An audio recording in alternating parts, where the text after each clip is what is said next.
Vous écoutez Procrastination, c'est le titre de ce podcast, et saison 2, épisode 13, on va justement parler de choisir un titre.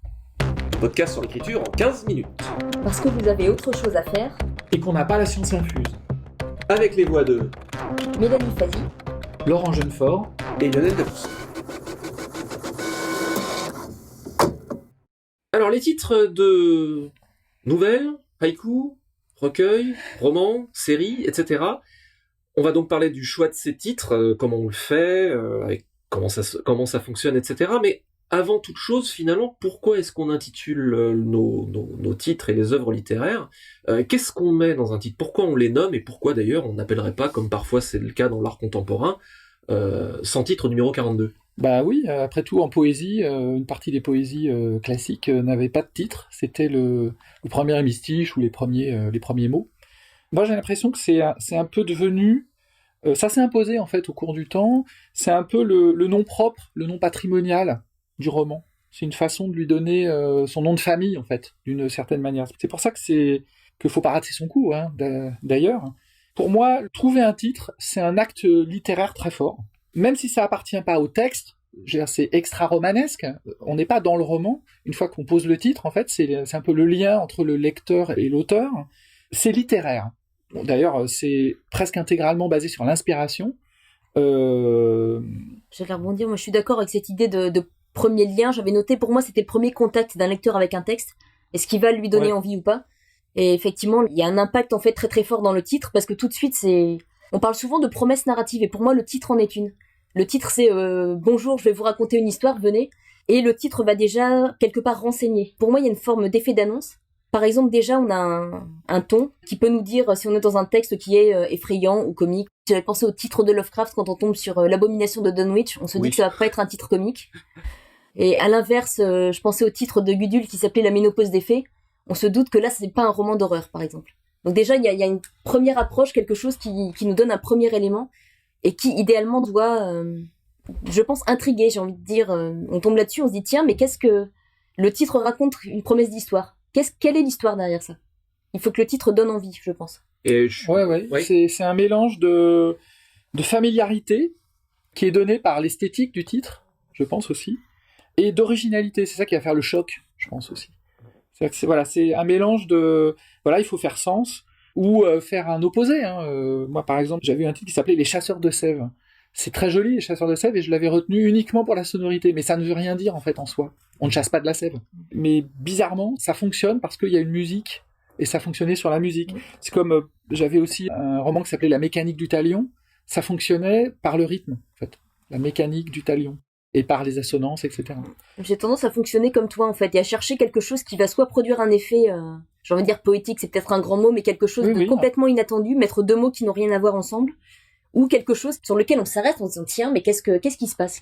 Et c'est quelque chose qui me frappe, c'est quand on discute avec des lecteurs et qui nous posent souvent la question du titre, pourquoi un titre ? Je me rends compte qu'ils focalisent beaucoup sur la question du sens, qu'est-ce que veut dire ce titre ? Et qu'ils se rendent pas compte que parfois, justement, c'est la sonorité qui a primé ou c'est l'impact. Pour moi, la sonorité dans un titre est souvent beaucoup plus importante que le sens. Enfin, les deux peuvent coexister. Mais la sonorité, pour moi, dans un titre, prime sur le sens. Tu disais, en fait, que ça indiquait le registre, en fait. Oui. Et ça, c'est super important, je trouve. Parce qu'en fait, le titre dépend de la culture dans laquelle on est. Et dans lequel l'auteur il est, et dans lequel il va faire appel à la culture du lecteur, aussi. Dans mon cas personnel, c'est français, maintenant, science-fiction.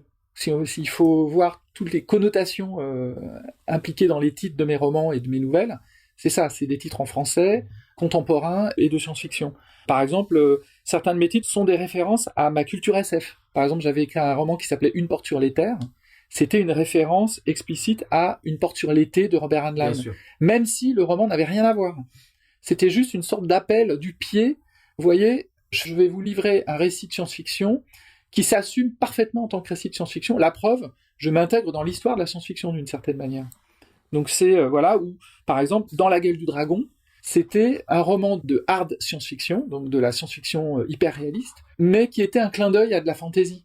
Donc c'est pareil, je faisais appel un peu à la culture geek d'une certaine manière, ou quand tout lecteur de science-fiction a lu de la fantasy. Donc c'est une manière de dire, voyez, on est dans l'imaginaire, et on brasse des images de l'imaginaire. Voilà. Ça explique peut-être je suis tout à fait d'accord avec tout ce que vous dites, bien sûr, et ça explique peut-être, en fait, pourquoi est-ce qu'il y a tellement en français de titres qui sont calqués sur le schéma qui est le X de Y. Le bidule du machin. Le bidule du machin, tu vois, voilà. Donc, voilà, on t'a utilisé la mécanique du talion, Jardin des silences, pour Mélanie, et moi j'ai la messagère du ciel. Donc alors c'est pas juste une question de cliché ni rien, c'est que ça paraît la formule la plus allusive et en même temps celle où on peut mettre le plus de signal, en fait, de plus de sémantique dans cette construction-là. Et ça se retrouve aussi dans la traduction, c'est pas un hasard, c'est pas une facilité, c'est que ça donne vraiment le plus grand rapport signal-bruit. Nine Princes in Amber de Zelazny, c'est devenu Les 9 Princes d'Ambre, en français, à nouveau, le bidule du machin. Ce qui est important, évidemment, c'est de maximiser justement le signal et l'évocation ça crée la curiosité. Moi, j'ai une anecdote juste en passant là-dessus. La messagère du ciel, à la base, alors maintenant, le plan a légèrement changé, mais donc le plan original des Dieux sauvages, dans mon cas, il y avait la messagère du ciel et la fureur de la terre, et puis l'héritage de l'Empire. Et à la base, ils étaient censés s'appeler la messagère de Ware, la fureur d'Aska et l'héritage d'Azretia. Et je me suis dit, c'est naze, parce qu'en fait, personne ne sait, à moins de lire le bouquin ou de connaître l'univers, qui sont Ware, Aska et Azretia. Du coup, j'ai entièrement viré cette structure-là, justement pour être plus universel et plus évocateur. Et en fait, ça me paraissait marcher bien mieux. Avec le titre, évidemment, on se fait plaisir, comme vous disiez, c'est un acte littéraire, mais je pense qu'il faut faire gaffe à se faire un peu trop plaisir, justement. Il faut pas oublier que c'est un pont qui est jeté qui est jeté, pas sur le lecteur, vers le lecteur, le pauvre, pardon, pour... Imagine ce lecteur qui se reprend un pont sur la tête. C'est comme ça que termine Star Trek Generations. Pendant des années, il y avait Captain on the Bridge, et ça a fini par Bridge on the Captain. Donc cet aspect évocateur, c'est vraiment qu'on a dit plusieurs fois, hein, raconter une histoire, c'est tendre la main en disant viens avec moi, ami lecteur, tu vas voir, je vais te raconter une histoire, ça va être cool, et le titre doit et s'efforcer de retransmettre ça. Donc vous parlez de sonorité, est-ce que vous avez des trucs ou astuces pour trouver des... Pas forcément des trucs ou astuces, c'est que, comme souvent, il y a deux cas de figure. Des fois, le titre s'impose tout seul et on sait immédiatement que c'est celui-là et pas un autre. Ah, voilà. Et des fois, on rame, on cherche, on essaie, ça marche pas. Et parfois, c'est quelqu'un d'autre qui nous trouve le titre. J'avais établi qu'il y avait plusieurs types, moi, de titres. Qu'en général, je tâtonne entre les uns et les autres quand je trouve pas.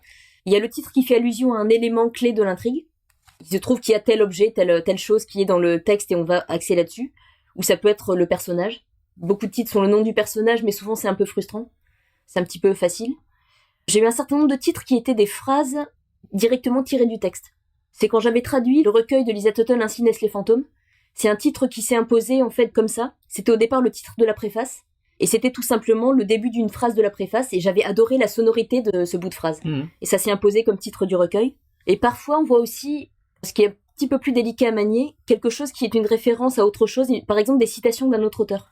Et je pensais soit le cycle de la culture de Ian Banks qui a cité plusieurs fois des extraits de poèmes de T.S. Eliot comme titre, ou un roman que j'adore de Carson McCullers qui s'appelle Le cœur est un chasseur solitaire, c'est une référence à un poème.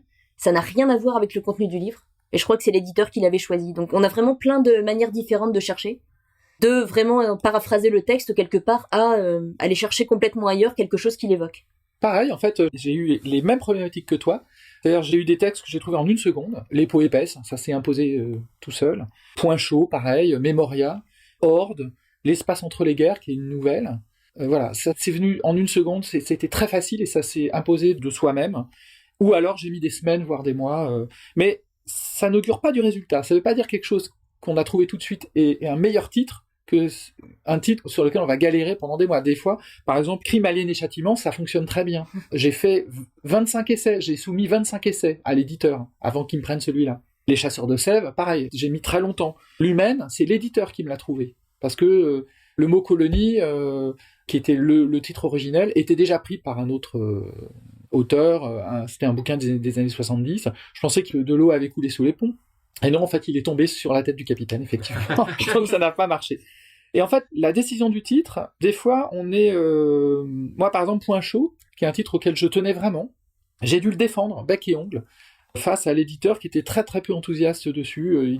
Mais j'ai tenu bon et il a cédé, et je pense qu'il regrette pas aujourd'hui. Colonie, pour le coup, il a pas cédé. Donc, du coup... Et en fait, c'est la difficulté quand on s'est trouvé un titre qu'on a ruminé, voilà, où on a commencé le roman, où on l'a des fois complètement écrit, avec dans la tête ce titre-là, qui était par exemple Colonie pour le coup. Après, moi, ça m'a asséché complètement. J'avais plus du tout d'inspiration pour trouver un titre. Et donc, du coup, les titres que je trouvais étaient vraiment très très mauvais. Parce que pour moi, c'était Colonie, quoi. Et finalement, c'est l'éditeur qui m'a dit ah mais c'est l'humaine. Et je me dis ah oui, en fait, ça colle aussi. C'est effectivement une des difficultés. Moi, j'ai eu le même problème sur Port-d'Âme où pendant des années, le titre de travail c'était Selling Out parce que ça venait entre autres d'une chanson que j'écoutais tout le temps à l'époque. Mais bon, pour un titre français, Selling Out, c'est pas top. Pendant très longtemps, ça s'appelait comme ça. Et en fait, je pense et on a fini, on en parle avec l'éditeur, mais par trouver Port-d'Âme, mais en allant très très loin ailleurs en fait. Et je pense que c'est quand on a un titre de travail qui finalement fonctionne pas, il faut pas forcément chercher à le sauver. Faut aller, ça c'est intéressant. Ton exemple avec Colonie et Lumen qui ont rien à voir du coup. Un livre, un récit, il y a plein de dimensions dedans et je pense que il y a d'autres dimensions qui peuvent être tout aussi agréables et importantes. Il faut aller taper dans celle-là quoi, plus que d'essayer de sauver le concept d'origine qu'on avait. Alors, je pense que ça pose une question, je pense pourrait intéresser du monde, c'est un titre est-il protégeable et dans quelle mesure? Alors, protégeable, je sais pas si ça veut dire quelque chose, parce que à partir du moment où c'est édité, on peut considérer qu'il est protégé. Parce qu'il y a cette antériorité que donne la publication d'un texte. Donc, a priori, je dirais que il suffit que le titre soit paru pour que, de fait, il existe. Alors, mes recherches, mais je ne suis pas juriste, donc j'invite les auditeurs qui peuvent se trouver dans cette situation à prendre un conseil professionnel d'un juriste. Mes recherches sont arrivées à la conclusion que un titre peut être protégé et donc on peut éventuellement avoir des problèmes, être accusé de plagiat, etc. si ce titre a une véritable originalité qui reflète la création de l'auteur. Par exemple, un mot seul, Colonie. Après, ça dépend aussi. Ça aurait été un autre roman, c'est 2 romans de SF, donc bon, c'est peut-être un peu plus tangent. Mais imaginons qu'il y ait une pièce de théâtre qui s'appelle Colonie, normalement, ça pose pas de problème. Parce que un mot seul, on peut pas exactement dire qu'il y a dans le droit d'auteur, il faut être protégé, il faut qu'il y ait une œuvre de l'esprit, donc il faut qu'il y ait la personnalité de l'auteur. Dans un mot seul, c'est vraiment difficile à dire. Par contre, un titre très fort comme Les écureuils de Central Park sont tristes le lundi, là pour le coup, il y a véritablement une création. Oui, parce qu'il y a une idée. En fait, voilà. Donc il y a quand même une zone floue, mais si on se pose la question de mes recherches, encore une fois je ne suis pas avocat, donc n'allez pas citer procrastination en cours de justice si jamais vous vous retrouvez dans cette situation, la limite se trouverait plus ou moins là. Et évidemment, ça se discute avec l'éditeur, et c'est l'éditeur qui a le dernier mot dans ce genre de cas. Il y a aussi la question du titre se pose aussi différemment selon les formats. Bon, après, ce serait peut-être un peu loin à développer, mais on ne choisit pas tout à fait un titre de nouvelle comme un titre de roman, ni comme un titre de recueil qui est un cas vraiment très particulier. Et par exemple, j'ai été frappée, c'est que les lecteurs qui viennent me voir quand je publie mes recueils me demandent toujours pourquoi j'ai choisi, parce qu'en général, mes recueils portent le titre d'une nouvelle. Et ils me demandent toujours pourquoi vous avez considéré que cette nouvelle est plus importante que les autres, ce qui me surprend parce que c'est pas du tout le cas. Et en fait, j'ai pris cette habitude simplement parce que le premier recueil, j'aurais voulu lui donner un titre générique qui ne soit pas celui d'une nouvelle, mais qui donne l'ambiance, comme par exemple un titre que j'aime beaucoup, le recueil de Neil Gaiman, Miroirs et fumées. J'adore ce titre, j'aurais aimé faire quelque chose comme ça et je n'ai rien trouvé qui marche. Et j'arrêtais pas de revenir sur, en même temps, Serpentine tout seul, j'aimais bien la sonorité, je trouvais qu'un seul mot comme titre ça claquait, ça me faisait penser à des références musicales, titres d'albums et autres, et ça s'est imposé parce que je ne trouvais pas. Et j'ai pris ce pli à chaque fois.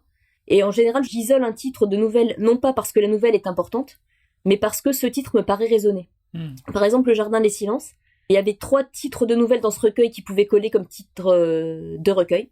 Et celui-ci s'imposait parce que je me disais, il est beaucoup question de personnages qui sont dans le silence, les non-dits, etc., les secrets.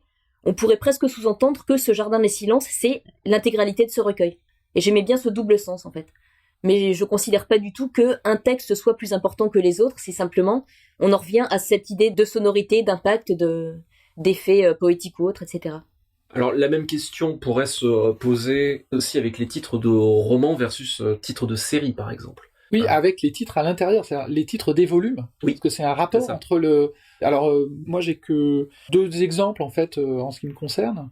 C'est une série qui s'appelle Horde, qui est de la fantaisie guerrière, et une série de space opéra qui s'appelle Spire. Et en fait, j'ai un peu opposé la brièveté du titre du cycle au sous-titre ou au titre de chaque volume, qui est plus étendu, en fait. Par exemple, dans Spire, qui est le nom d'une compagnie de transport interstellaire, c'est une saga, en fait, c'est l'histoire de cette compagnie, une compagnie donc dont les vaisseaux relient les planètes, différentes planètes. Et donc, le premier volume s'appelle Ceux qui relient, le deuxième ce qui divise, et le troisième ce qui révèle. Et c'est comme 3 actes, et ça symbolise bien les 3 actes d'une sorte de récit fondateur. Donc là, on est vraiment dans une logique réellement structurelle, en fait, pour le coup. Pour Horde, qui est donc rien à voir, hein, on est dans la fantasy, dans une fantasy guerrière très conanesque, qui fait penser à la Compagnie Noire, ce genre de choses. Pareil, un titre qui claque, Horde, vraiment, donc c'est des compagnies de mercenaires au service de seigneurs, quelque chose qui fait penser au Moyen-Âge, c'est-à-dire vraiment avec des féodalités très très morcelées, où les noms des hordes de ces compagnies portent le nom d'un animal.